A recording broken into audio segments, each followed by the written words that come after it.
नमस्कार शेतकरी बंधूंनो, सध्या लाल कांदा भीमा सुपर जातीचं बियाणं पॅकेट्स उपलब्ध झाले आहेत.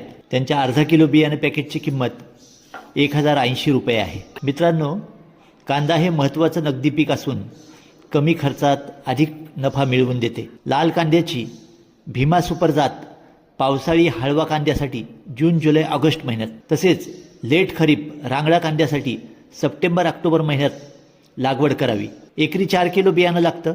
नर्सरीत रोपं बनवून 45 दिवसांनी रोपं शेतात 15x10 सेंटीमीटर अंतरावर लावावीत. भीमा सुपर ही लाल कांद्याची लवकर काढणीस येणारी जात असून पावसाळी हंगामात एकरी 10 टन आणि लेट खरीप हंगामात 18 टनापर्यंत उत्पादन देते. भीमा सुपर जातीचा कांदा साठवणुकीत 3 ते 4 महिने टिकतो. भीमा सुपर या वाणाचा कांदा आकर्षक लाल, 100 ते 120 ग्रॅम वजनाचा, समान आकाराचा, टणक व तिखट चवीचा असतो. त्यामुळे या वाणास बाजारात अधिक भाव मिळतो. विक्री कांद्यास ठोक भाव ₹20 प्रति किलो मिळाला तरी 10 ते 18 टन कांद्याचे शेतकऱ्यास 2 ते 3.6 लाख रुपये उत्पन्न मिळते. कांदा व सर्व कंपनीच्या बियाणे खरेदीसाठी डॉक्टर RK सीड्स मोबाईल व व्हॉट्सअप नंबर 9404013610 यावर संपर्क साधावा ही विनंती. धन्यवाद.